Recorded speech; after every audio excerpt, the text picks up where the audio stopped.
What's up? What's up? What's up? Tell the Truth is back.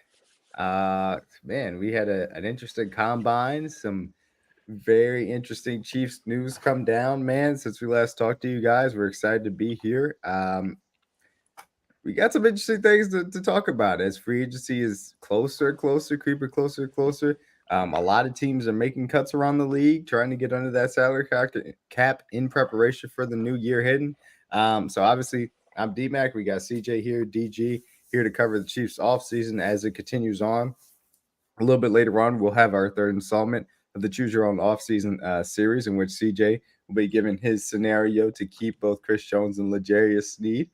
Looking forward to that. Oh, wow. We got fireworks. Look at that. That's beautiful. Yeah, Um, hopefully that happens tonight with a I'm like that. I'm like that. Beast need to hire me. so yeah, so the news that had happened, L'Jarius Sneed did officially get tagged on Monday, before the franchise tag deadline that happened yesterday. And so he was one of a few different guys that got tagged. He did get the non-exclusive tag. That was, it allows him to go out and explore other options. He can negotiate with other teams freely.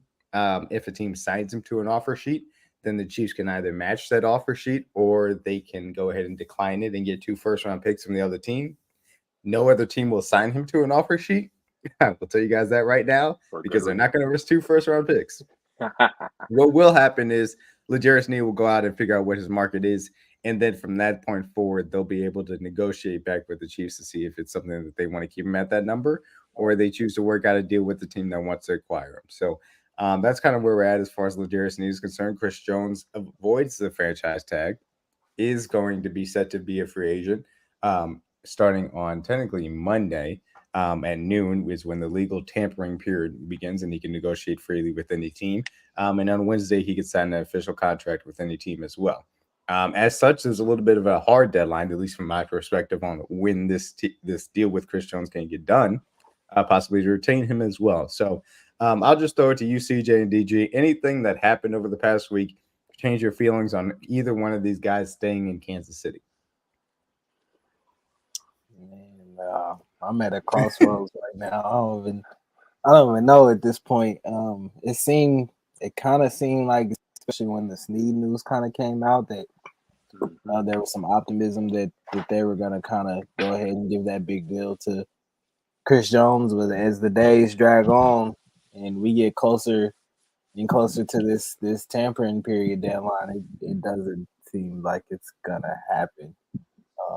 So with that being said, I mean, if that's the case, then I would hope that if Chris was to walk, that L'Jarius would be the guy that they'd be willing to give a long-term deal to, and I think that would maybe be a bit of easier negotiations at this point. I think this may be a thing where Chris's agency is probably holding some things up at this point in time, trying to stall out for more money, or just saying that they're gonna test the market and just walk at this point. So I'm not sure what's going on. I know Veach is probably working overtime with this one, trying to get things done, but sometimes in business you just gotta cut your losses and move on. So we'll see. We said coming into this season, if we got another ring and we went back to back, I've said it on multiple occasions. Chris Jones is good in my book. He can do whatever he needs to do. So if that means he stays here and retires the Chief, that's obviously our first and foremost thing that we want to happen. But if he did decide to explore other options and he could get more money, I would not be mad at Chris at all. He's given us everything since the day he stepped here in 2016, coming out of Mississippi State, and he's exceeded his expectations from day one to all the way up to now. Future Hall of Famer, going to end his career with 100 sacks. There's nothing more Chris Jones really honestly could do here in Kansas City, but I would love for him to retire in the Red and be here forever and walk in the Chiefs Hall of Fame and be a Hall of Famer, and we can all go to Canton and cheer him on, but along with other guys like Pat and Trav and Andy. But this is, like DG said, it's business. So, but that's why we had all three scenarios. We've done if Chris Jones leave and we get a Sneed deal done, or if Sneed is traded and we get a Chris Jones deal done. And now tonight I've been assigned the responsibility of seeing how can we keep both of these guys on the roster. And this is quite interesting. I think you guys kind of like this little layout I had set up. So, yeah, if this is the end of either one of those guys, I'm appreciative of everything they've done for us. They got us back to back. I'm forever indebted. They don't owe me nothing. So Hopefully we can get the best deal set up for the team so we can keep winning. But as of now, it's kind of like a wait and see. But the way it's trending, from what I've seen from rumors and reports, and they're just rumors and reports, nothing's really set in stone. But the way it's trending, it looks like Sneed trade is going to happen from what I've seen. Like, I'm picking up more steam. Now people are attaching him to the Colts, saying him for Michael Pittman and a 1-for-1. At first, I was just hearing Atlanta and Carolina. Now I'm hearing like 6 or 7 teams are interested in Sneed, like Minnesota or even Detroit in some certain areas, people who are talking about him. So if the list of Sneed's name is getting longer, that gives me more confidence that his trade will get done. And if the trade gets done, I think the Chris Jones deal will follow for sure. Yeah, I understand that. And unfortunately, this is why I was kind of like, guys, everybody was like, oh, the news came out that they were going to tag L'Jarius Sneed, and they were like, okay, that sounds good. That means, hopefully that there's a lot of traction as far as Chris Jones is concerned. I was like, look, guys, I don't know if that should be the optimism, because at the end of the day, they're going to have to come to a Chris Jones number, and we've got some reporting that number could be in the $27 to $28 million range to get it done. That's a number I'm comfortable with. We've obviously heard in the past that he wants more $29, $30 million, closer to that Aaron Donald range. We'll be interested to see where that lands. I'm not going to let you guys off the hook. I'm myself off the hook. We're going to make some predictions about certain things. So what do you guys want to make a prediction about first, as far as Chris Jones or L'Jarius Sneed? Which one you guys want to start with? Sneed has to happen first, I think. All right, let's start with L'Jarius Sneed then. As far as L'Jarius Sneed is concerned, as you talked about, some of the talk that has been surrounding the possibility of trading L'Jarius Sneed away. We got a report by Nate Taylor and Diana Rossini coming out of the NFL Combine, where, of course, everybody in the NFL essentially is, and talking and rumors from that perspective, that there are 5 teams interested as far as L'Jarius Sneed is concerned. That would be Minnesota, Atlanta, Indianapolis, Detroit, and New England. And there was a mystery 6th team that, they did not feel like naming at that current moment in time. Shout out to Nate Taylor and Only Weird Games. As such, that spawned the poll that on Kingdom Cast's account that we put out earlier today. In hypothetical trade scenarios, what would you feel comfortable trading L'Jarius Sneed for? What would you want to trade him the most for? As far as, the scenario that I did make this poll, I laid it out. Either Minnesota or Atlanta's second round pick, or 42nd or 43rd overall, straight up.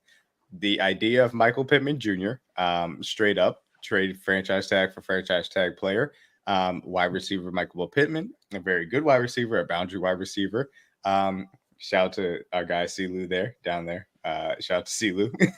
He's asking why Pittman is on there again. Wait, this is something that Silu, you wild. This is something that Michael Pittman Jr., as far as a rumor, that was something Nate Taylor floated out there. It's not something I made up. He floated that one out there. I wasn't going to put it on there. He decided to float that, so I figured it'd be important just to put it in there. A hypothetical trade for Detroit's second round pick and their third round pick for L'Jarius Sneed, and our third round pick, so a third round swap, and then Sneed for their second, which is 61 overall, or New England's 68th and 134 overall to send him to the Patriots. So those are kind of the 4 options. So I'll ask you guys, it doesn't necessarily have to be this specific trade, but which one of these 5 teams do you think ends up stepping out and gets L'Jarius Sneed? I could really see Detroit getting kind of, I guess you could say, desperate in a sense where they're probably just like a corner, they're one of those teams that are a couple pieces away from really being a legitimate Super Bowl contender. I know that they made it to the NFC Championship game this year, but being a consistent Super Bowl contender year in and year out on the NFC side. So that to me would probably be like most realistic at this point. Yeah, I like the Indianapolis thing, with Michael Pittman or whatever, but I understand that he's as well on a franchise tag too, so it would kind of be like a swap and having to sign him as well and get him a long-term extension at some point, investing some years into him. So that could get kind of difficult with the swap and then trying to figure out contracts and things like that or whatever. So for me, I think it's probably the Detroit or Minnesota or Atlanta at this point. team that probably makes the most sense for them, and like, because obviously all of the young teams that really don't, or that have like a lot of hole they need to fill as far as like, obviously Atlanta is a team that's ready to win now. They just need like a quarterback away. Obviously somebody like Detroit, like DG said, they're one piece away. They were in the NFC Championship game. Minnesota makes sense, but they're young and they have to figure out things with their quarterback. Does Kirk Cousins come back? And I've heard Carolina, maybe that's the mystery 16, or maybe it's Arizona. Both of those teams are not in win now mode, so it's paying a corner their top priority. It would benefit us, but I don't know if that's their top priority. So if I think a team that would be, because you got to pay Sneed, so I think I'm trying to think of like who's going to pay him right now and give him a deal. I know the Falcons have AJ Terrell, so I don't know if they really want to have two corners making that much money. If they do feel comfortable doing it, I know Robert Blank doesn't have a problem cutting a check because they're not really paying a high value quarterback right now. So I could see Atlanta, but Detroit makes sense. But I think the wild card may be like, either Carolina or Arizona.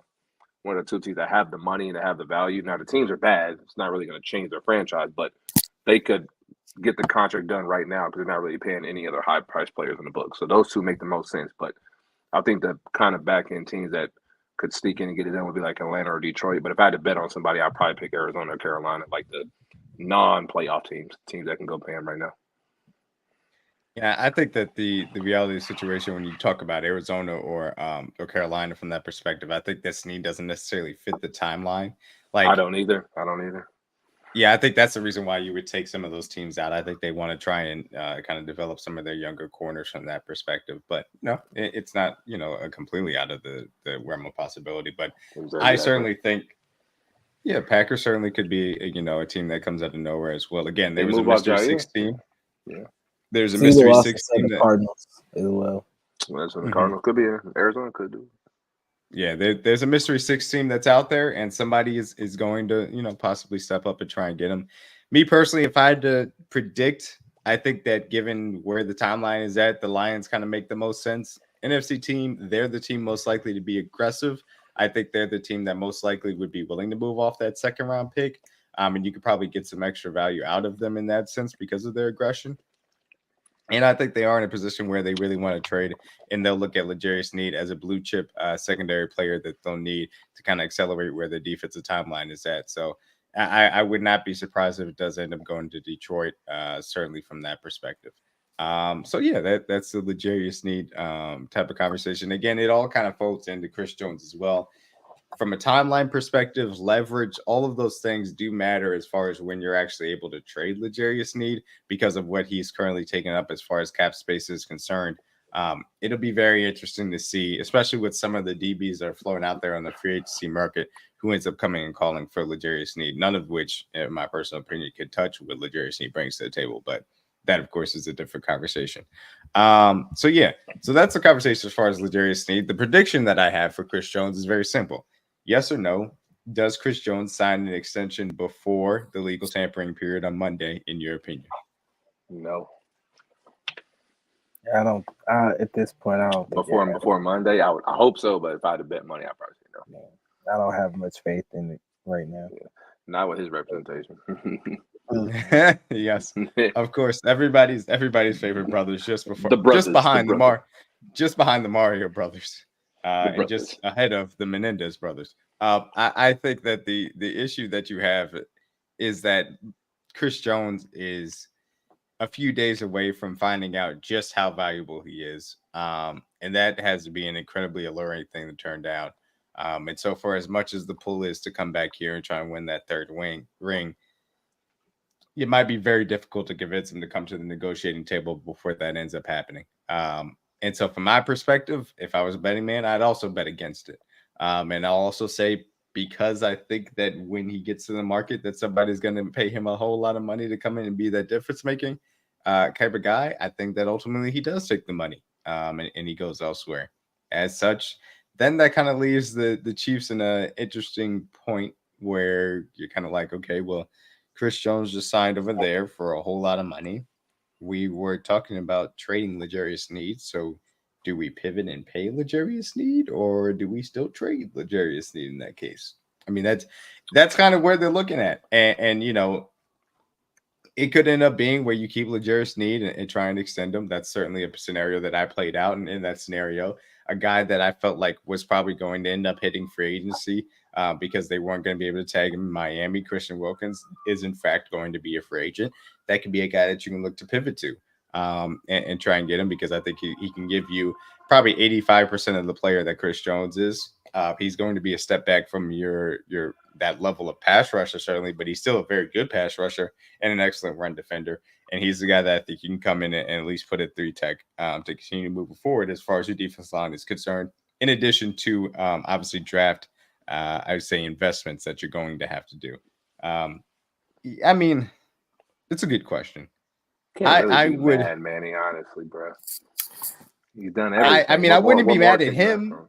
I wouldn't be mad at him because of. I wouldn't be mad at him for taking the money. I would not be mad at him for taking the money. It would, because we started out this offseason and we're like, it feels like you got to keep one of Sneed or Jones. If you end up trading Sneed and Jones walks to free agency, how would you guys feel about what Brett Veach has decided to do from that perspective?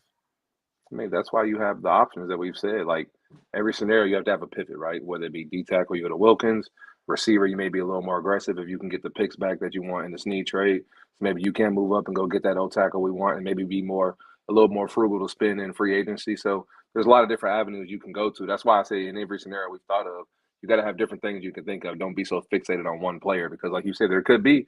This is like the bottom of all the scenarios. We made 3, like we did Chris and lose and keep Sneed, or Sneed and lose Chris, and now we're trying to see if we can keep both tonight. But in a scenario like we haven't made an episode about if both of them left, and that's an honest conversation. If it does happen, I think we could be a lot more aggressive in trying to improve this offense, but it would be different without 9-5 and 38 on the defensive side of the ball. That would be it's an unfortunate circumstance, but it is a reality that could happen for sure. But you got to be prepared for all scenarios, which I'm sure Veach is.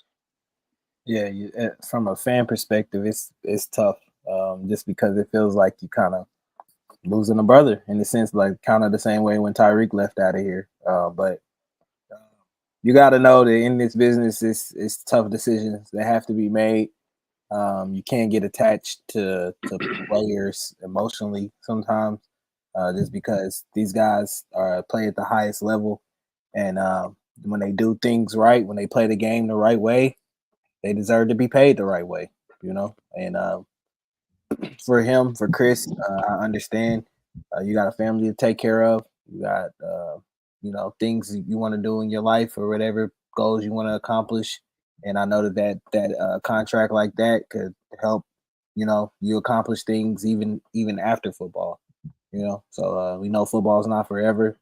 So they got to be consciously thinking about themselves and their future, and where they want to go from here. So I don't blame Chris at all. I think he definitely deserves to see what he's worth out there on the market.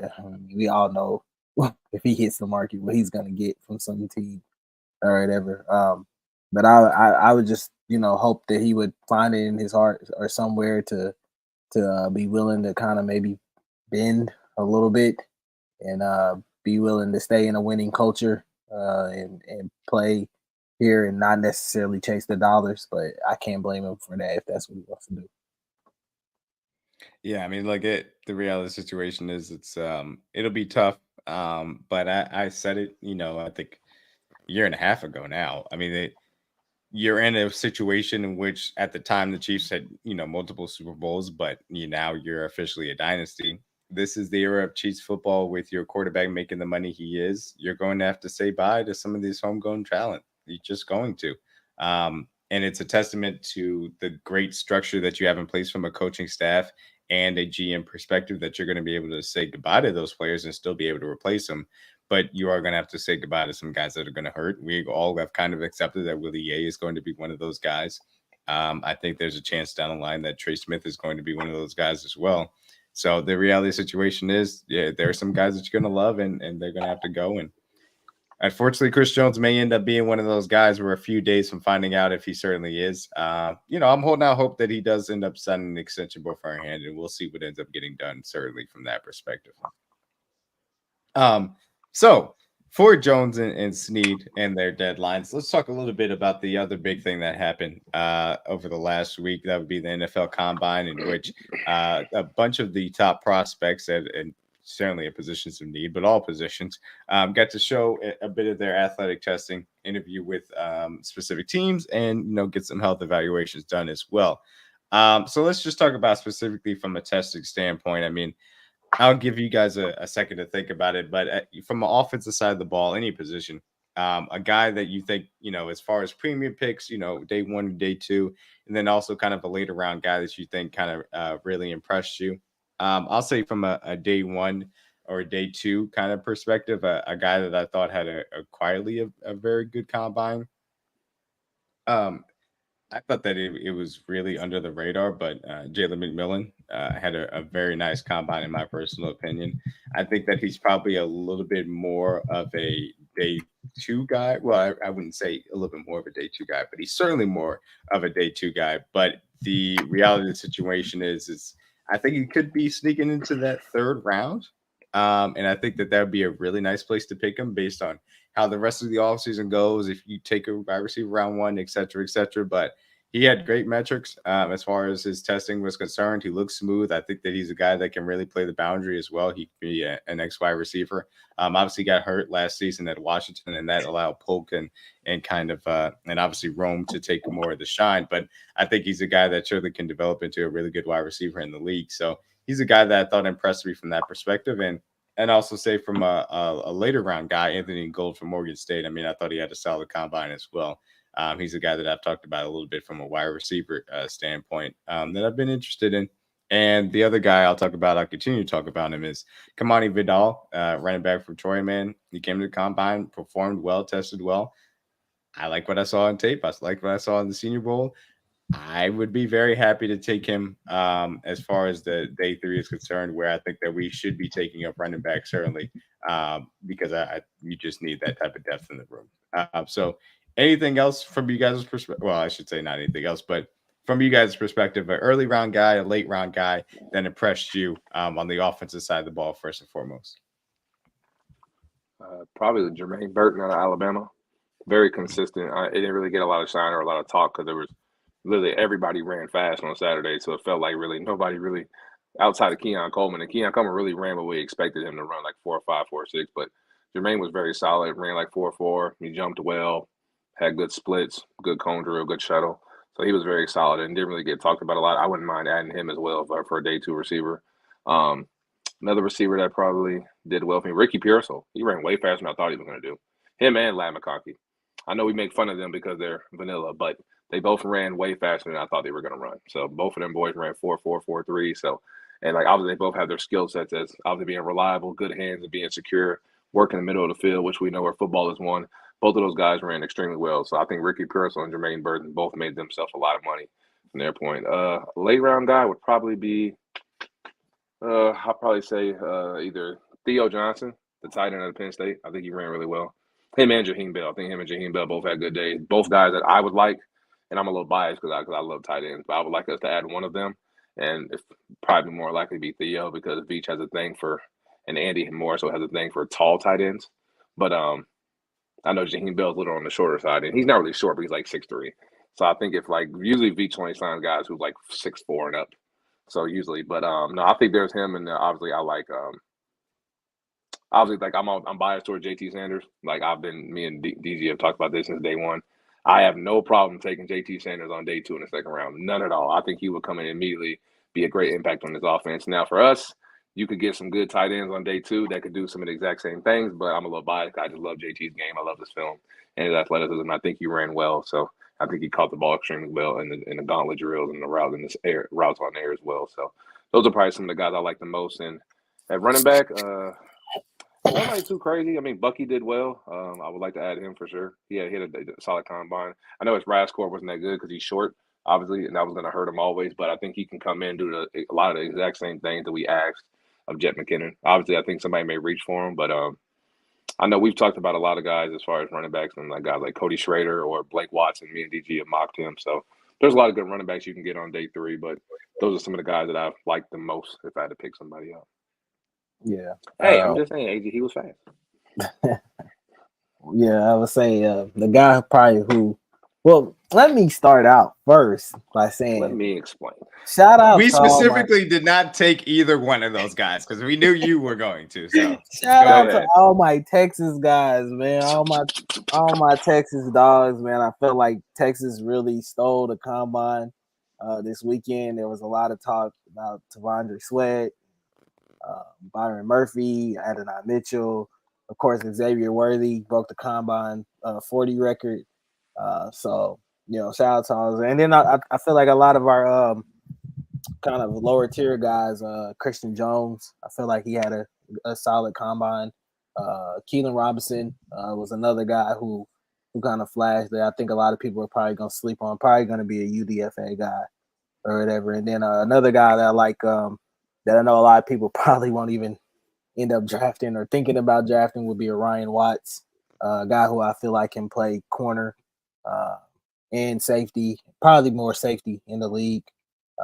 He's probably be a little bit more a free safety or whatever. Rangy, kind of, but very smart kid. Loves to come up and hit, stuff like that. But I think outside of those guys from Texas, all those guys had a great day or whatever. Lad McConkey really impressed me. I hadn't seen too much on him or had watched too much on him or whatever, but just watching him go through some of the drills and it's like his attentiveness to detail in some of the drills, especially in some of his routes, stuff like that. I kind of felt like in that scenario, he was one of the smoother route runners that I seen. It didn't look choppy or out of place or anything like that. Then running 4.4 as well. I didn't know he had that type of speed. I mean, obviously to play at Georgia, I know he had to be somewhat fast to be Track athlete. Yeah, but I didn't know he could move at that kind of speed. So that was really nice to see. Soft hands. I really feel like he can be a guy that comes into this league and kind of have that versatility of being an X and then playing in the slot as well too. Can push the field down push the ball down vertically to him if you would like, or can take a screen and get upfield and get some good yak yards. And then for me, man, it was offensively. I'm trying to think of later round guys. Ben Sneed is a guy that I kind of been on a tight end out of Kansas State. I felt like he had a good day as well too. Kind of showed his versatility. I honestly think somebody's going to get a hell of an H back type tight end out of him. A guy who can really play as well. He kind of reminds me of Kyle Juszczyk in San Francisco. What he can kind of do. I know Juszczyk's probably a little bit more of a fullback, but being able to put him out wide and tight end positions, I can kind of feel like Ben can kind of do some things similar to that and play that role as well too. That's how I feel about Jaheim. I feel like him and Juszczyk are like this. Right. Yeah, man. It was really, man. As far as it was a really impressive combine. I was really impressed with the offensive lineman on Sunday. I thought a lot of those guys moved very well. Tackles, yeah, especially for those guys to be that big. I think that was arguably I was surprised my favorite day to watch or whatever, just because it was just watching some different drills and what they go through or whatever and seeing what they're good at. So never really took time to really kind of watch a lineman like that, but I thought some of them were really impressive, especially some of the guards. Cooper Beebe really flashed to me in the combine. He's a dog. Yeah, so some of them offensive tackles and offensive guards are going to be some slept on picks in this draft for sure. That's a name to keep on, Cooper Beebe. He nice. Yeah, Cooper Beebe. Yeah, especially in the run game. Y'all like Trey Smith. Right. Go watch the tape. Yeah, I mean, you talk a little bit about the tight ends. I mean, I thought that as far as my guys that I really like, as far as athletic tight ends that you could take a swing on day 3, Cade Stover's on the higher end of that. We'll see if he ends up getting there. If he is there on day 3, I'd be happy to get him. He performed pretty well. Jaheim Bell, obviously, you mentioned him. He's a part of that list. Sanat, certainly from K-State, definitely part of the list. He had outstanding testing. Theo Johnson, certainly. I think he had almost a 10 on the RAS score. Bro, he had a great day. Would love to get him as a day 3 guy to take a swing on as well. And Tip Ryman as well out of Illinois. Those are the kind of guys, really athletic tight ends that you try and develop from a receiving standpoint. That's kind of where I'm at with tight end. I'm not necessarily finding the value in the first 2 days or the first 2 rounds, which would take me out of the obviously Brock Bowers, who probably won't ever get even close to us, but also specifically JT Sanders, a guy from Texas as well. Tackles, like you mentioned, they performed well. Fashanu, certainly from Washington, played, performed well. And certainly you're always looking for 34 plus inch arms when you're talking about Andy Reid and tackles. And he cleared that benchmark. Kingsley certainly did that as well. There are a few guys that I was impressed by, certainly from a testing standpoint. And I obviously mentioned Vidal as well. So, yeah, and then I'll give a shout out again for my Tanner Bortolini. Had a great day from Wisconsin, interior offensive lineman. The guy, deep on day 3, as we talk about trying to rebuild that value. If Nick Allegretti ends up walking for more money, that's something that you can watch out for, that you can take late in day 3 to try and get an athletic interior offensive lineman to develop as well. So from a defensive perspective, I mean, was there anybody that really stood out to you? It doesn't have to necessarily be early and late round, but I'll certainly say, obviously, Brandon Fisk had a very good day from Florida State. And we're talking about the defensive tackle. Obviously, he blew people away for this 40 time, but my guy personally is Rook from Clemson. He had a great day. Testing was, yes. I just call it Rook, just to keep it simple. He had a good day testing wise. He was solid on tape from what I saw. I think there's a lot of production that you can get out of him if you're developing him correctly, especially you put him with Joe Cullen. I feel good about what can happen from that perspective. So I'd be excited to bring Rook in on day 2 personally. Anybody that you guys saw from a defensive perspective that impressed you?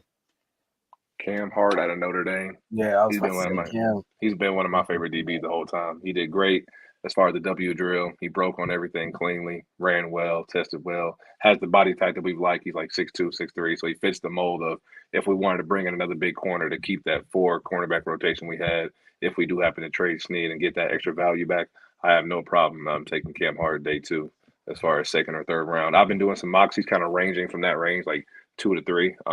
Yeah, those are some of my favorite guys for sure as far as DBs. And there's some safeties I like. I like the is it Vitae or Vika? Is that how you say his name? The safety out of Utah. I forgot. I hope I'm not butchering his name. Yeah. Mm-hmm. I like him a lot as well.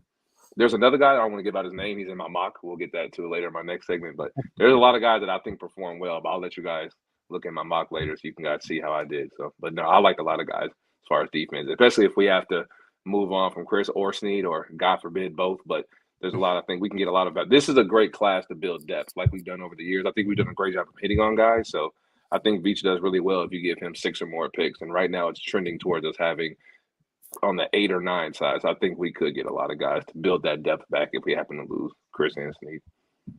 Yeah, Cam Hart was very impressive, especially going through some of the drills, and then his size as well too. I thought another guy that I really liked was Chris Jenkins as well too. I've been kind of mocking him to us as well, but flashing, being able to flash that versatility of being able to play maybe outside, but then switching back into the inside. A guy that I feel like if you were able to keep Chris Jones, that could come in and help Chris Jones, even elevate his game a little bit more, take some pressure off of him as well, especially in pass rush situations. And then another guy, I'm trying to think, Kenyon, I think it's Kenyon Mitchell from Toledo. Oh yeah, I know he's probably going to. Yeah. Oh yeah, he going. Yeah, I know he's going to go high. He nice. I think a lot of people coming into the combine had some questions, and probably question where he played and playing in I think in the MAC. Toledo. Yeah. What's that? A lot of guys, don't know really where that's at or whatever, but I think he was very impressive amongst some of the guys that are probably going to be one of the top corners taken in the draft, probably on day 1 or whatever. So, but yeah, he was very impressive to me as well. I'm trying to think of what was the kid? I got a linebacker. What was the kid out of NC State? Peyton Wilson. Peyton Wilson. Yeah, he had a very good day. Yeah, absolutely. Great 40. Impressive 40 for a guy his size or whatever.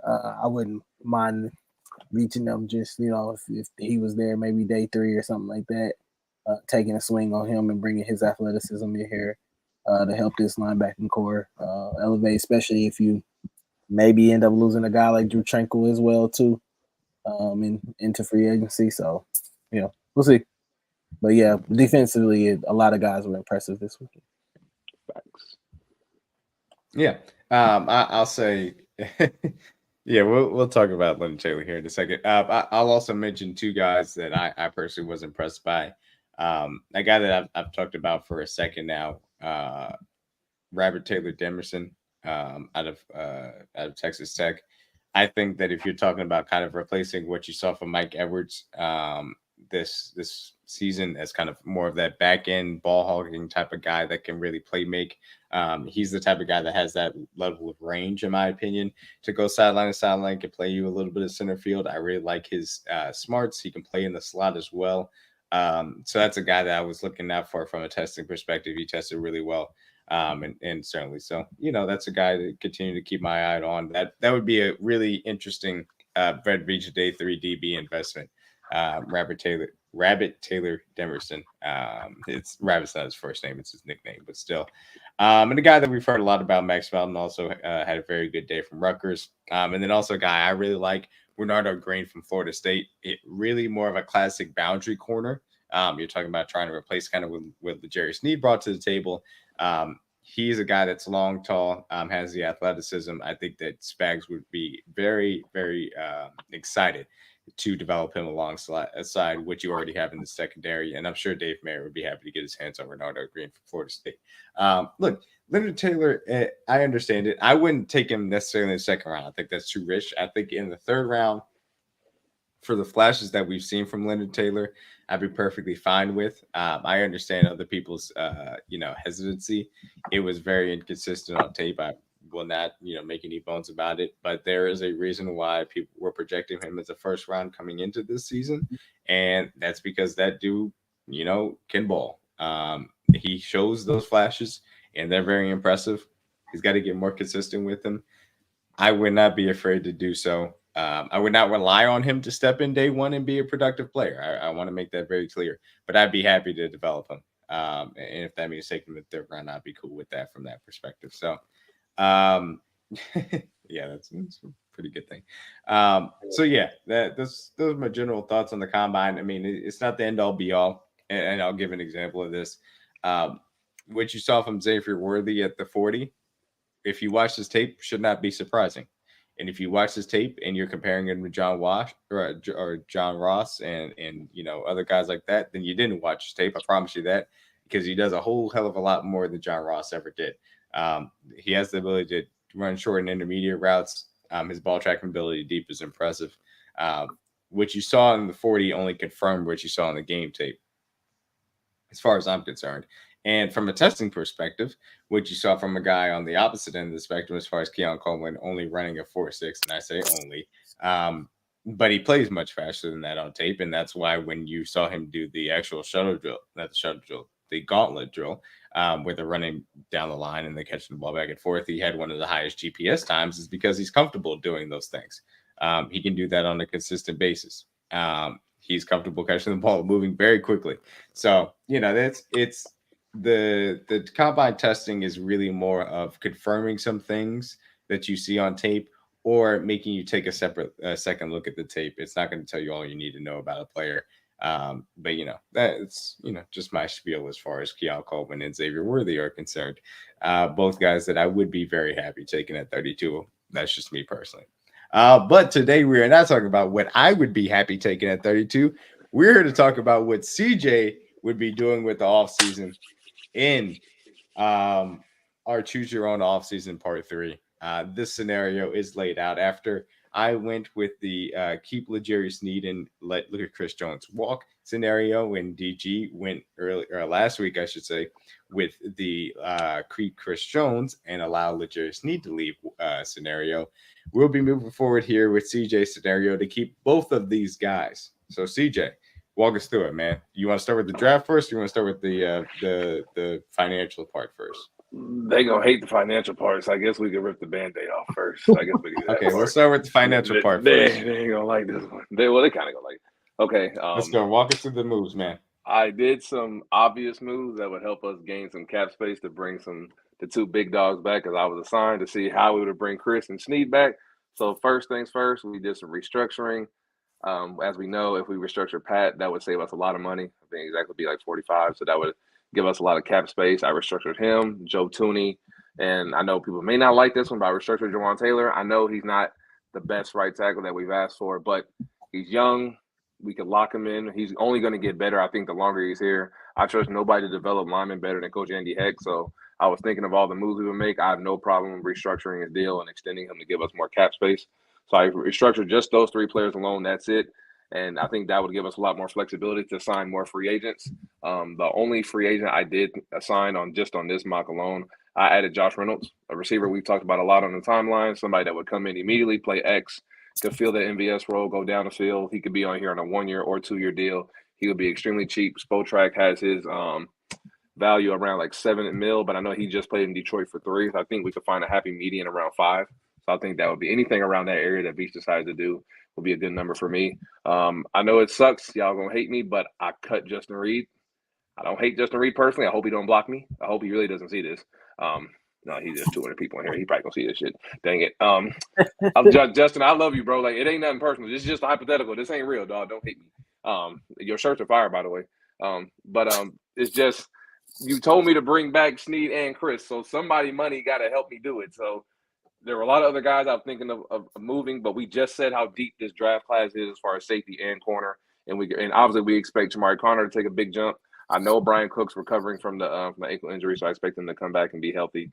But hopefully before the season starts, or if anything, by week 4, if we put him on the PUP list or anything. But if we did release Justin Reed and we saved all that money, that would give us a lot more flexibility to allow us to bring back Chris Jones on a deal and get him done. And I put his cap hit at $29 million. So hopefully, if we did get the deal done around like 28 to that 27 range, that would save us even more money, like we just said.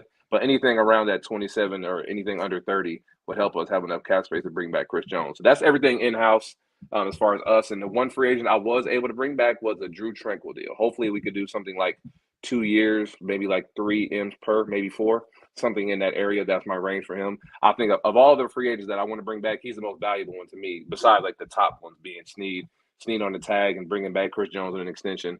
Drew Tranquil's the most important one to me because I think he's just so valuable to the defense because he's able to play middle linebacker. He's able to play off ball. He's able to blitz. He's probably arguably outside of Nick Bolton, probably our most versatile defensive player that's not a D lineman that we asked to do so many different things. And especially we had Willie Gay miss games and Nick Bolton missed games with a wrist injury. And Drew stepped in and played that role flawlessly. So I think Drew Tranquil is obviously on the high priority list of guys that I want to bring back. And I would love to have Mike Edwards back. I think I saved us about $5 million left. So if there's been other guys that have gotten cut at safety, we've had rumors in our chat. We've talked about Quandre Diggs. We've talked about obviously bringing if Mike Edwards is willing to come back on another short-term deal, I would love that as well. Or I would love to have some type of veteran back there, and I think Spags would too as well. So I expect us, just if this was the scenario that would happen, I think we would sign one of those veterans to come in.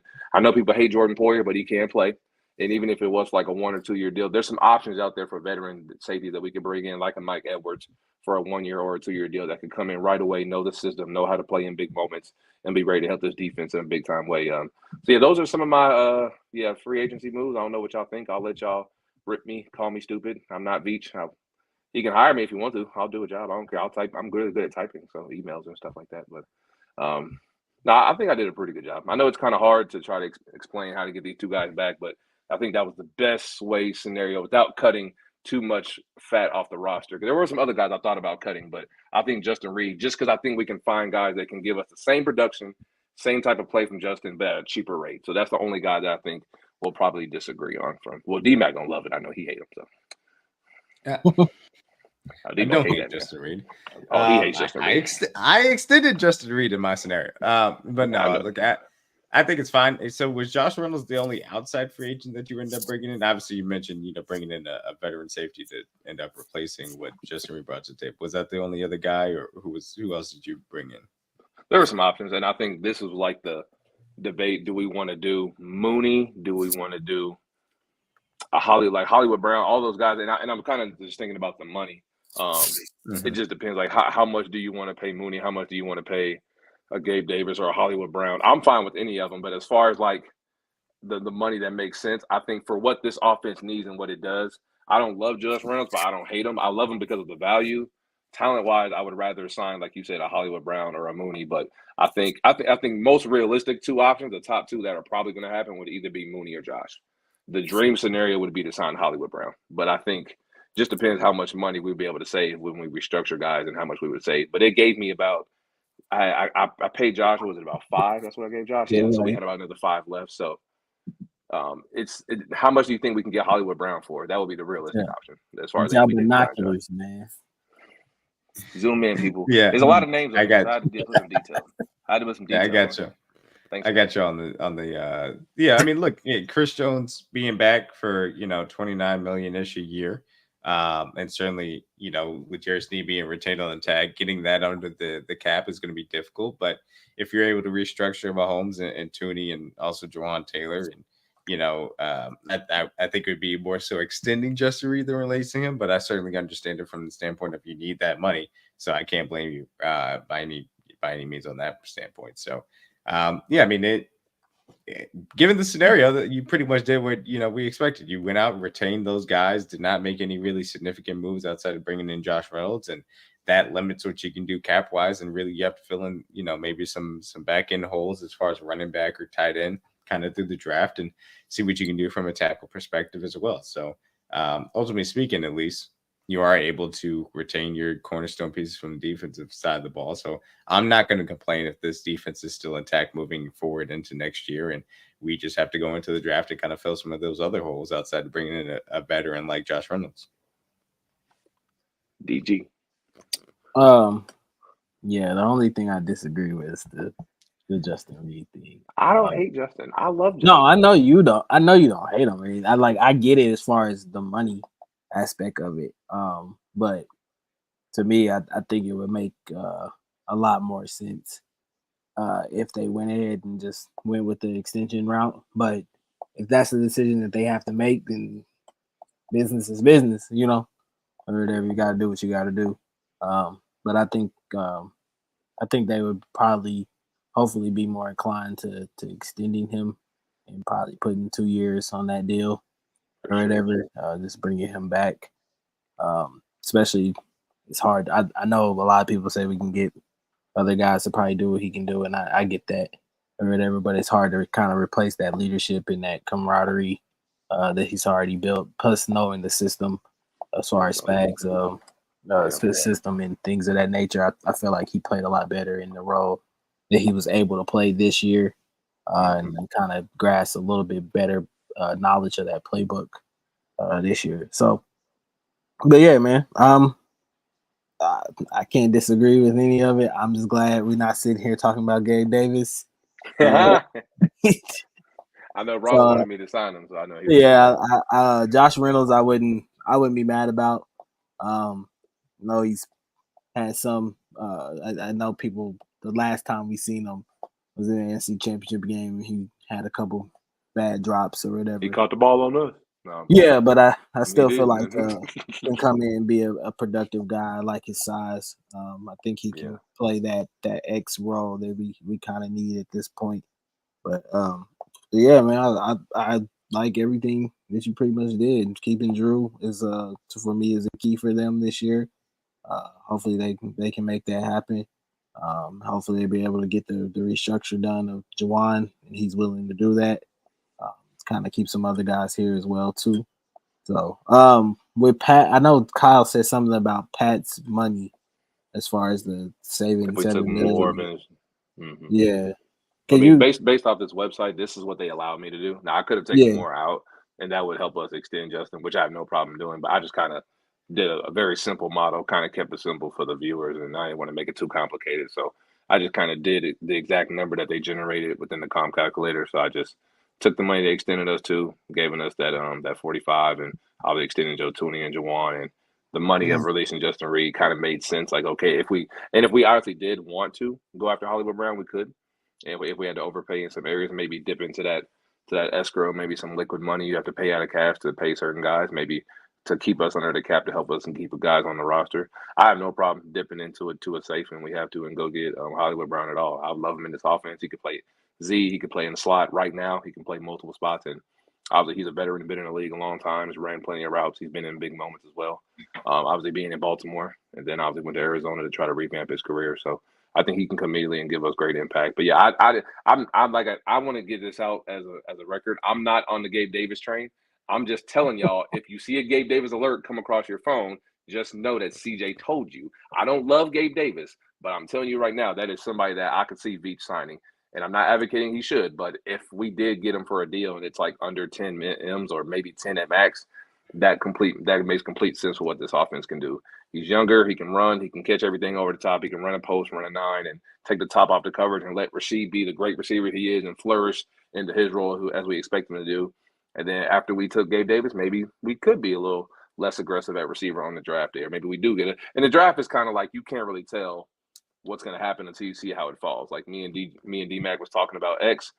At first, we thought he was going to be available. I was like, bro, he's going to run a 4.2, and Lord behold, he broke the record. So now he's going to fly up to like 20 or 19, and I think y'all going to like this draft I kind of made because it's not sexy, but it fills all the holes we need, and it makes us have a complete roster again, even if we have Justin Reed.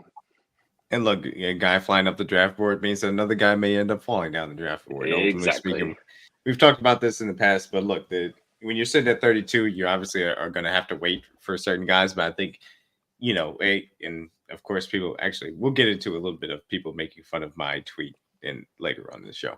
We'll get to that in a second. I will also say, so obviously Kyle mentioned, Mahomes is, restructured, kind of being up to $35-ish million. Clark Hunt is only going to cut a check for so much. I think that would mean that it'll have that restructure be around $20 million. Because again, whatever you restructure, that money immediately goes to Mahomes. And so he's just got to cut that immediately. And so there's a cash budget that has to be taken into account, I should say, to an extent. And so Jawan Taylor's also restructured. That's something that I think won't necessarily happen because of the way that his contract is kind of built. It's more of a flat contract, and it allows them to kind of get out of it after next year if they need to. So we'll just take that $13 million from Jawan, add that to Mahomes' 7. We'll call that 20 million even, and say we're still landing about the same area as far as still keeping Chris Jones and L'Jarius Sneed in-house for next year. So talk to us about the draft that goes with that free agency pairing. So day one, they may boo this draft because no one likes taking big boys, but us who really love football and talking our chats will love this draft.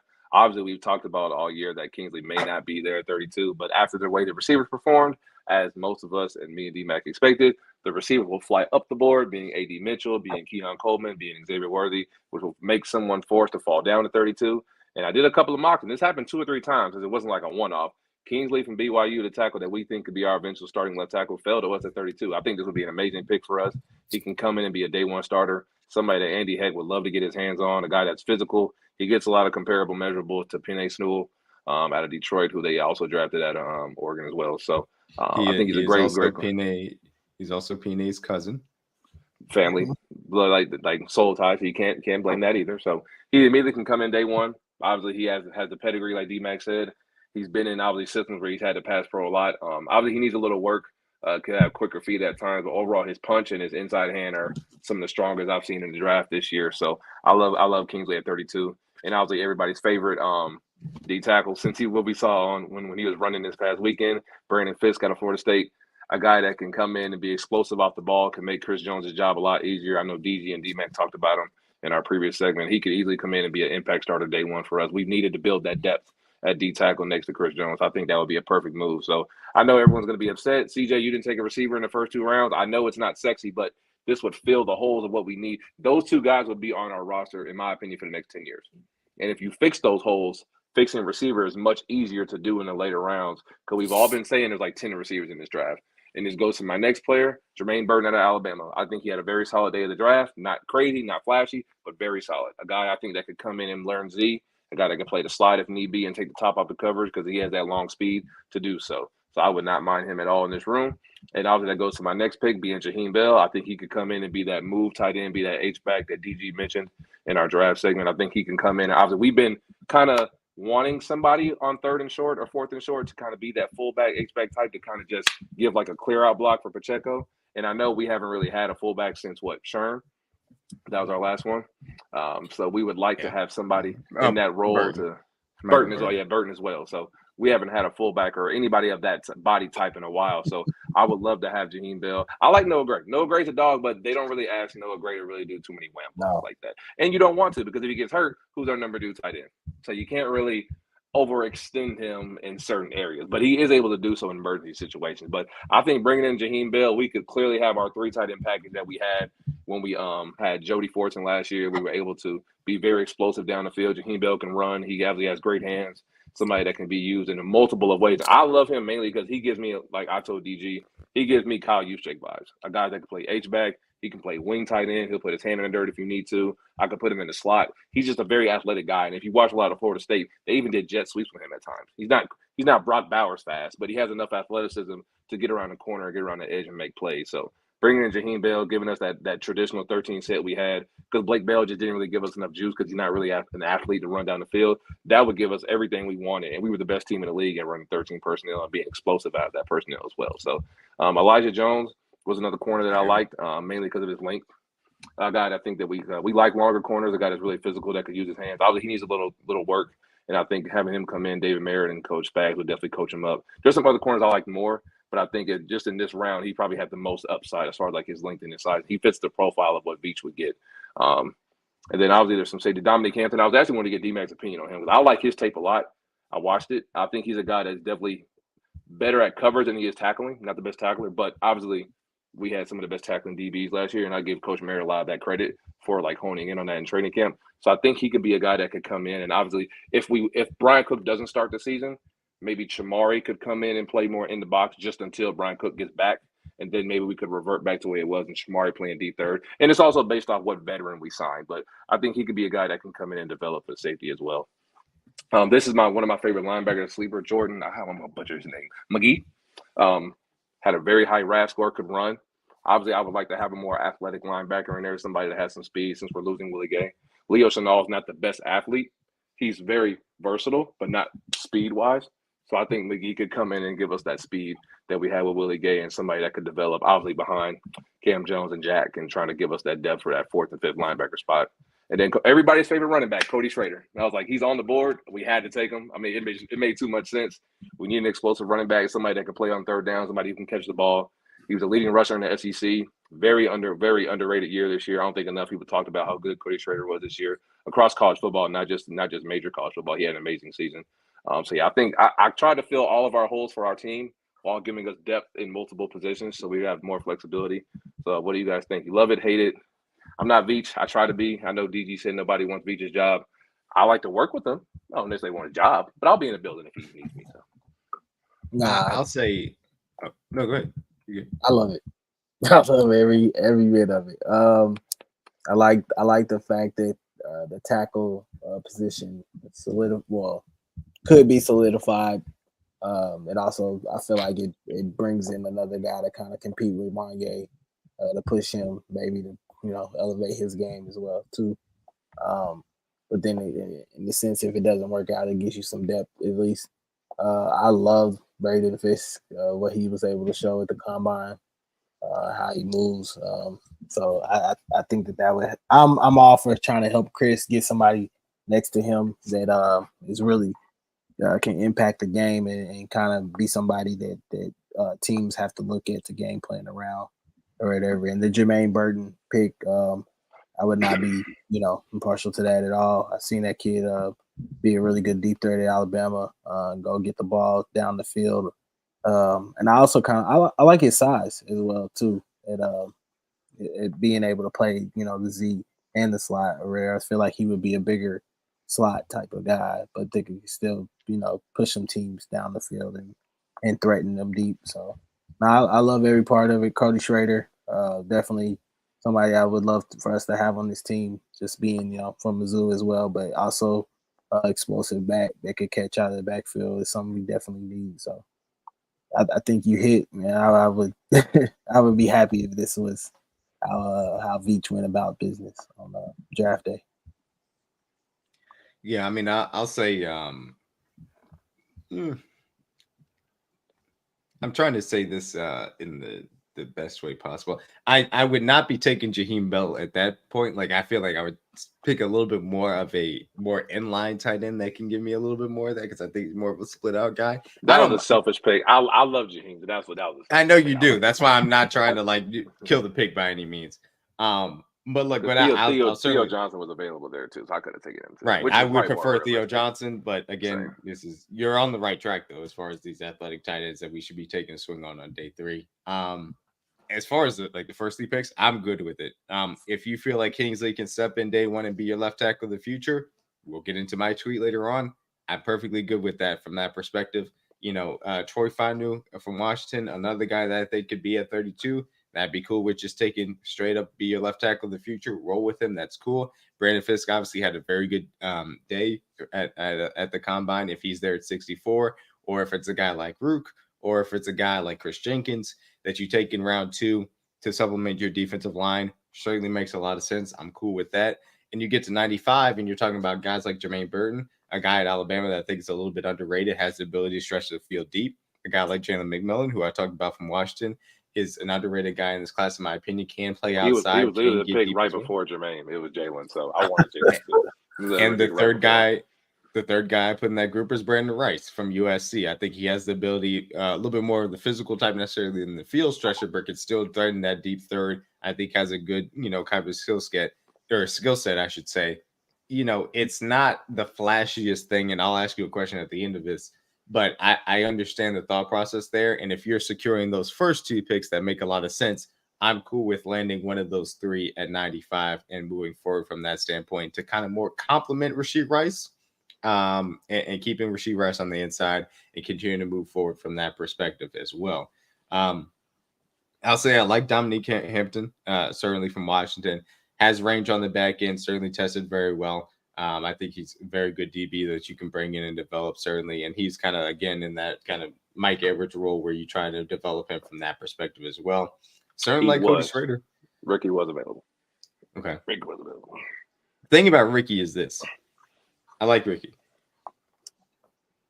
I don't know if I would take Ricky at 95 because I'm looking for somebody at 95 that more so complements what you saw from Rashee Rice last year. Exactly. Like Ricky would come in and do with right. So that's why that's why I would favor a Burton or a McMillan or a Brandon Rice over Ricky. But I completely understand why people like Ricky as well. I like Ricky. He ran way better. He made himself some money. He absolutely did. Cody Schrader, obviously I'm going to be, impartial to him. I love him a lot. The athletic testing isn't great, but you see it on tape. His ability to run the football is different than what his testing will show you, certainly. So if you want to bring him in, certainly here at pick 250 at basically the end of the draft, I'd be cool with that. You're able to just bring him in, have him compete in camp, supplement whatever you do. So overall, I love the scenario. Obviously, keeping with Joris Sneed and Chris Jones. The only real question is this simply. If you're going into next year, so is that it must be can we also get no? Okay, so we can't do that. So if you do Chris Jones, Jesus Christ. CJ, if you do do you do the heart too? Do you get the heart? Yeah, you get the heart too. Okay. I just want to make sure it wasn't just me. Anyway, now that we did that sidetrack, the only question I'll have based on your scenario, ultimately speaking, is would you feel comfortable next year going into the season with Jermaine Burton, Rashee Rice, and Josh Reynolds as your top 3 wide receivers with, Justin Watson as wide receiver 4? Yes. Okay. Mainly because I think Rashee Rice developed faster than I thought. This kind of there's like 2 models you could go after when you attack the receiver room. It would be kind of do what you did last year, bringing an X, and they're bringing a developmental rookie, being Jermaine. I think coming into the league, speed-wise down the field, he's more of a threat than Rashee was, obviously long speed-wise. And since Rashee developed so fast, I think, honestly, D-Mac, I think Jermaine and Rashee are interchangeable because I expect Rashee to play more outside next year, given the opportunity. I know they didn't ask him to do that much this year because they truly kept him in his role that was kind of simplified, like we've said. But I think if by the midway point through the season, I would expect Rashee to have very much control, make more control of this offense mentally to where we could line him up anywhere we want. And I think him being able to have that flexibility would allow Jermaine Burton maybe to be inverted and maybe, hey, you play in the slot kind of like Rasheed did to grow into your role and allow Rasheed to play more Z and vice versa. And I think Josh Reynolds is your traditional X. He comes in day one, can run every route down the field. He catches. I know it's kind of frustrating because he didn't get that many targets. Well, there were so many good receivers in Detroit, so you can't really judge him too much. But when he played us, he made 2 big catches on 3rd and 4th down and got open and got first downs on him. So, and I know DG kind of slandered him when he had a couple of drops in the NFC Championship game. But I think for what he does and what we asked MVS to do as far as taking the top off the coverage, I think he can do those things exactly flawlessly. And be a deep threat, catch balls down the field. He obviously is a red zone target as well. Being 6'4", he's a big body as well. So I think those guys could easily come in. It would be an upgraded receiver room from last year, no question. I think anything we need from a Z, Jermaine's an upgrade from what we had. And Rasheed's going to be better than his version of his rookie self. And I think we all agree Josh Reynolds is an upgrade from MVS. And this is all predicated on us getting that move tight end, like we said. I think if we get that third tight end being a Theo Johnson, being a Tip Ripken from Illinois, or even maybe a guy like, I don't know. How y'all feel about Hoker? Or is he too short? I think he's 6'3". I don't know. But see, him and Jaheim He didn't Bell, test very well. He didn't test very well. I'll say that much. I think another guy like Perrickson out of Ole Miss is another tight end I like. I know he really didn't have the biggest hype coming into this offseason, but I've seen a lot of tape of this kid, and he runs very well, catches the ball extremely well. He's a move tight end as well, so I think Veach would love, or Andy more so would love to get his hands on him because he can do a lot of different things. Not the best blocker, but if you want to go watch some Ole Miss tape, he's definitely a guy that's explosive. I think we could definitely grab him on a day 3 for sure, and I would love to have him in this room. But this is all predicated on us having an athletic tight end, a traditional X, a Z who can burn down the field, and Jermaine Burton who has much better hands than what we had last year as a team. So I think all those rooms are upgraded now if you add all these positions, or at least get the guys we talked about. So I think that's certainly fair. And for those that just joined us, like Omar asking, Josh Reynolds was the veteran wide receiver that CJ did end up signing, as well as DG. Would you feel comfortable with that as the top 3? Reynolds, Burton, and Rashee Rice? Yeah. Because like I said, I think that I typically think that Rasheed can be your guy. That's obviously your number one. I think he has that type of talent. Just think he basically just needs the opportunity at this point.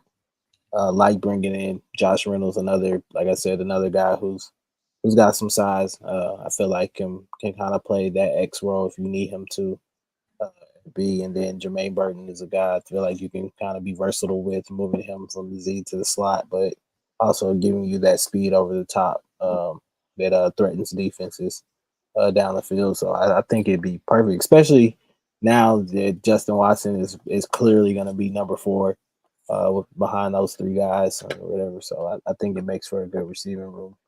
As far as it's probably not what people want and it's flashy or whatever, but at the same time, we're not looking to be flashy. We're just trying to win games at this point. So. Yeah, that's the thing. Look, I would be a little bit uncomfortable, but I know that we could win with it. And given the scenario that you're retaining both L'Jarius Sneed and Chris Jones, and you're getting your left tackle of the future at 32, I would be accepting of it certainly, and excited about the other positions outside of wide receiver, and know that obviously you have the best quarterback in the world and best head coach in the world to supplement those aspects of it. So that's kind of my thoughts on it. The other thing I will kind of bring up here, we did end up running a poll on Kingdom Cast based on Bill Barnwell's free agency tiers for wide receivers, which I thought was kind of interesting. I want to know, obviously, you can see which one I ended up taking. The second most popular choice as far as Darnell Mooney for $7 million a year. Which one of these guys did you guys feel was best from, Bill Barnwell's projections? I mean, if I had to pick, it'd be between Hollywood Brown and Calvin Ridley.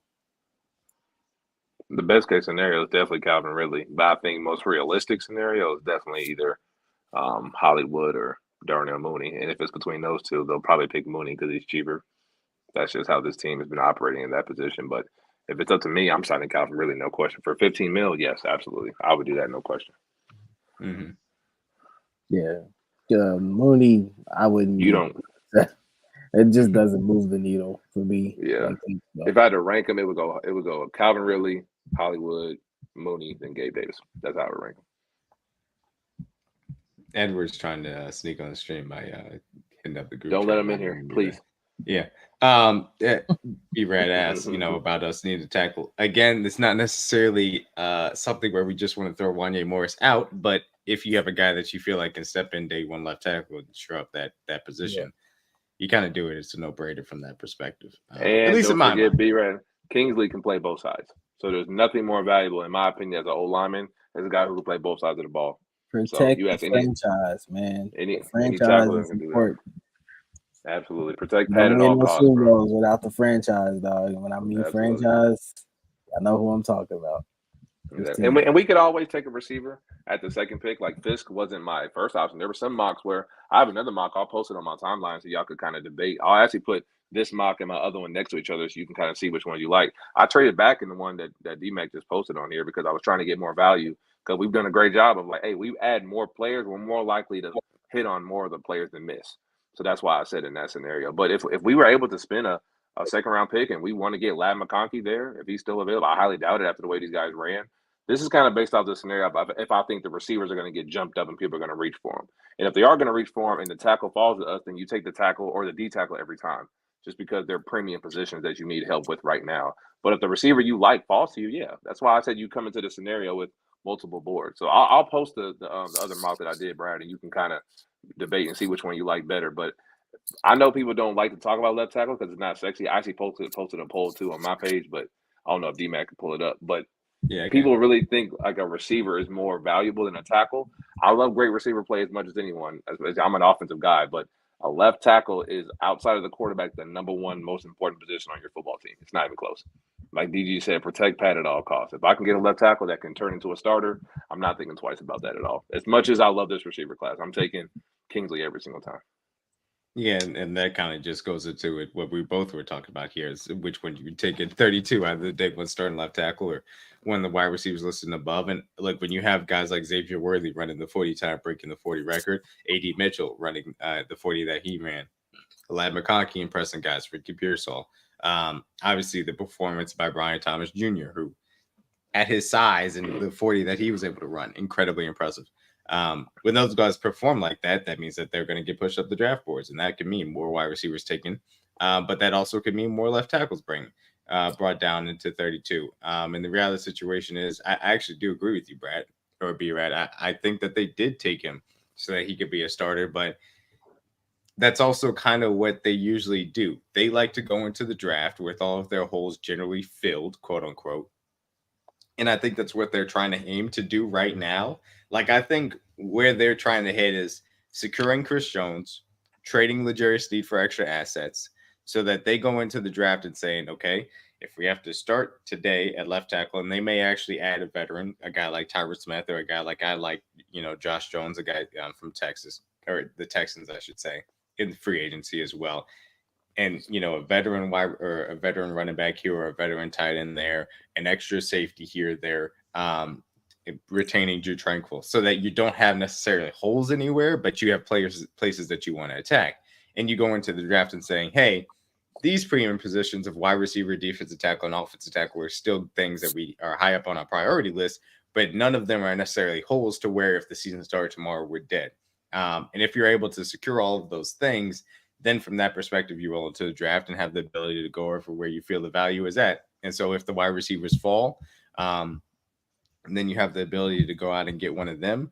Or if the wide receivers get, taken early, then you can go out and get a left tackle that ends up falling to you. Or if Brian Murphy happens to fall in the range, then you go get him. Or because you have those extra assets and you feel like Brian Thomas is the guy that you really want to get, you can jump up to 25 and go get him because somebody reached on Worthy or AD Mitchell, et cetera, et cetera. So all of those scenarios come into account, and they come into play when you have the ability to fill your holes through free agency and then go into the draft, not necessarily desperate to get anybody. But people were making fun of me because I was in the club and waiting for my drink, and I decided to tweet this out as far as the flow chart that I would do as day one, and I stand behind this. I thought this was a pretty straightforward tweet. Apparently, DG and CJ thought that it wasn't, that it was very confusing. I did not think it was. Algebra. I thought it was pretty simple. It's just, if there's day one left tackle there, take him. Yes. If not, did Byron Murphy fall? Yes, to take him. If not, then we're going to best wide receiver. I thought it was pretty straightforward. but that's just my brain and how it decides to work. Um, the question I'll ask CJ and I'll specifically ask you, DG, to start out. All things considered, wide receivers. Is there any wide receiver outside of obviously the top three who we think will no doubt be off the board by now? Is there any wide receiver that is not listed among those five that you would put over one of those guys that you think should be the option for us at 32?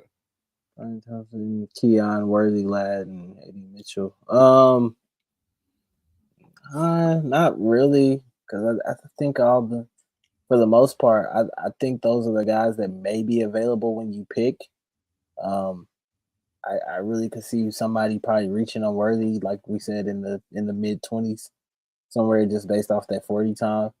I think Keon will still be there. I'm not sure if Brian Thomas will be there at that point, but no, it's no guys like I can't really put like a Jalen Polk or I'm trying to think of who else is down there, or Ricky Pearsall or somebody. I can't put those guys above them or whatever. So I think you're pretty spot on with who you got at that point right there. People also, I mean, that's some people will say Troy Franklin, obviously. I'm not obviously the biggest Troy Franklin guy personally. I think, I mean, that's pretty much kind of the big people that people mentioned. We were saying, CJ, that my tweet was obviously very understandable. I didn't think it was incredibly straightforward as far as I was concerned. Any one of the other wide receivers outside of the top three who we know are going to end up going, would you think that would be over these five here listed, CJ, that you would pick in front of them as far as Brian Thomas, Keon, Worthy, or Ladder AD? Starting tackle, Murphy, BTR, Keon, Worthy, Lad, AD. And this is all at 32? Yeah, would any wide receiver outside of those five be ahead of them for you?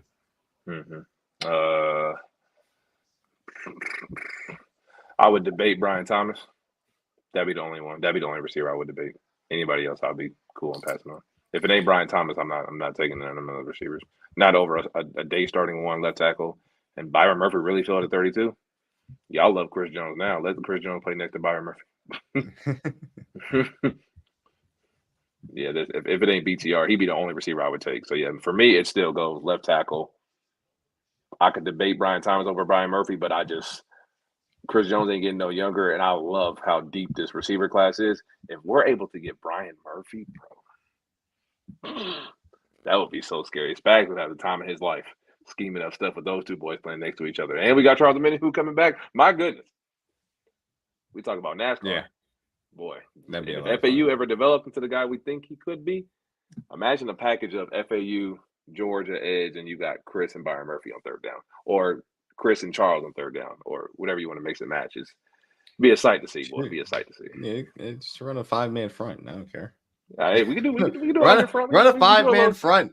You can do a little under, you know what I'm saying? Get a little bear front in there. Hey, it'd be scary hours, boy, if you put Murphy in next to Chris Jones, bro. With Charles Omenihu back and the way he's talking, he said he'll be ready to go. And George Karlaftis continues to develop into the player he is. And FAU takes that sophomore jump, kind of similar to George took this year. That NASCAR package we talked about a lot next year, we could have that exact same thing this year and better, in my opinion. So yeah, it would be. And don't forget about Turk as well. Obviously, Turk had a knee injury a couple of years ago, which kind of set him back, but he had a solid year this year. Leo's versatility, if we bring back Drew Tranquil, like Murphy would keep this defense on par and actually make us maybe better in certain areas just because of the explosiveness playing next to Chris Jones. It would be scary hours for sure. Like, yeah, those would probably be. I'll probably just talk myself into Byron Murphy over him. So yeah, I love BTR Brian Thomas as much as everyone. Like, he's a dog. He's a guy that can come in and be an X day one and play right away. And I think Chris would, and I think not Chris, but Pat would love him. But for me, like inside premium pass rusher like Byron Murphy playing next to Chris Jones is just, and it holds way more value to me. And I know people love receiver talk, but that's why I guess we're considered the nerds of Chiefs Kingdom, because we do boring stuff and talk about D tackles and O tackles on Sundays. Tell the truth. We tell the truth. That's what our job is to do, fellas. So I guess we did well tonight. Good job. Tell the truth, trenches, baby. Okay, so last thing to wrap up here. Obviously, there's always kind of, you get to the first day of free agency, and usually we get some type of Brett Veach splash. Last year it was Jawan Taylor. who do you guys think that guy is going to end up being? 2 years ago, it was Justin Reed as well. Who do you guys think that guy is going to end up being? And obviously, part of this is, is Chris Jones signed? Is L'Jarius Sneed traded? Is there money available, et cetera, et cetera? But if you guys had to point out one name that you think could be a splash to watch out for and make that prediction. Tough. Usually Beach is real sneaky on the defensive side of getting guys in here. I saw the Sneed deal. I mean, not Sneed, but the Justin Reed deal come. I didn't see the Jawan one, so I don't know if I could see outside of the obvious. I don't know. I know the Minihue signing last year, I felt like was a really sneaky. I like Charles though. I talked about him a lot. I So, love that. I was that talking about signing. Charles. I'm glad I was too. Oh man, I was so happy. San Fran. Man, I don't know, man. Like maybe I guess the splash to me would be landing a Calvin Ridley, in a sense. I think that would kind of shock me a little bit that they were able to make that room to get him in the building or whatever. But damn, it would definitely take your receiving room probably to another level and give Pat a true guy that knows how to play X. Yeah, outside of because there's really no tight because Dalton Schultz got signed. I like Hunter Henry. That wouldn't be a crazy name, but I think he can come in and be our tight end 3 immediately. Zach Ertz signing with the Commanders is hilarious, by the way. For a guy that said he wanted to play in the playoffs and didn't play a snap, that was hilarious. I will give a quick PSA. Whenever a player says that he wants to go and play for a contender and he wants money, that means he wants money. It's the same thing with Mike Evans. It's the same thing with Zach Ertz. They want the money, okay? They don't care about them snaps. They're telling you that they want to be in a contender because they want to put out that lip service and act like they care about winning. And I'm not saying that these guys don't want to win.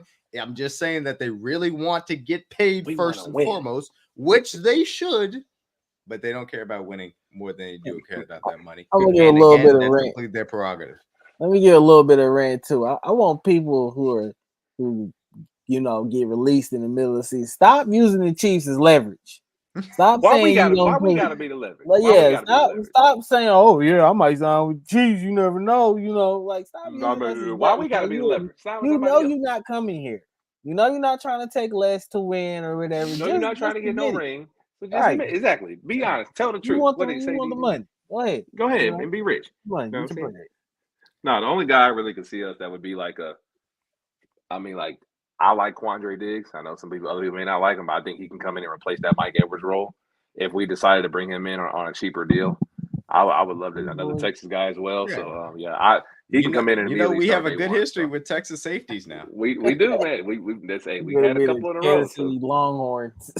Hey, I love Quandre Diggs. I've loved him since Texas. I loved him in Detroit. I know he's undersized, but a guy that's a thumper that can bring the physicality back to that secondary, and a guy that can come in and play deep third immediately while Brian Cook still recovers from his ankle injury, and hopefully he's progressing well. So I would if that be a move we made, I wouldn't mind that at all, especially if it made sense for both sides and we can get him on a cheap 1 year, 2 year deal. I would love Quandre Diggs for sure. Oh, absolutely. No doubt about it. I'll say, should Chris Jones not necessarily get signed again, I will say I will stick with the splash that I had in my scenario. I think Christian Wilkins could be a very good option for this team to be brought in. The other one, if I had to call my shot, and I'll let's say that in the space of time, and also give a quick PSA, if Chris Jones does get signed or L'Jarius Sneed is traded, you can go ahead and head to our Twitter, DMACWake316. There'll be emergency space up. Should that news end up dropping in between now and when we have our podcast or whatever. But and we'll have Red Friday as well this week. I know we took last week off, but we'll have Red Friday. I'll be hosting this week as well. But I think that if I had to call my shot, assuming that Chris Jones is signed in between now and the free agency starting, I think that Marquise Brown would be the splash name. I don't think that Calvin Ridley would be because of his age, and I think that there'll be a little bit more of a bidding war for him. I think that they can swoop in, get Hollywood, and I think fill the role of field stretcher immediately, and therefore go into the draft and feeling pretty good about where they're covered their holes for as they continue to probably try and resign Drew Tranquil, hopefully get a nice veteran tackle option so that they can kind of ensure themselves from that position as well. And certainly if they retain Chris Jones, then that kind of takes care of your immediate needs, and therefore you can go into flexibility as far as the draft is concerned after you trade L'Jarius Sneed. So I would say if I had to call my shot, if Chris Jones is retained, then it'll be Hollywood Brown. If he's not retained, then I'll stick with Christian Wilkins from that perspective. So yeah, I think that'll go ahead and wrap us up. Anything that you guys want to get to before we get on out of here, man? Appreciate y'all pulling up. Yeah, Got 300 people in here right now. That's yeah, fire. it was lit tonight. Y'all showing love tonight. Appreciate y'all pulling up. We definitely had a good time talking to you guys. That will wrap up our choose your own offseason type of experience, given the fact that now we are into the offseason. Next week we'll have free agency news to certainly discuss, see who the big signings are around the league. If the Chiefs end up making said big signing, if L'Jarius Sneed is traded, if Chris Jones is retained, we certainly will be on the lookout for all of that news as well. And look, as we get closer and closer to the NFL draft, we're going to have a whole draft schedule of prospect previews, mock draft, things that we're going to be running through with you guys as well. We want to do a little interactive stuff with the chat as well. So we're looking forward to it. Thank you guys so much for joining us, man. For DG and CJ, I'm DMAC, man. Tell the truth. Peace out.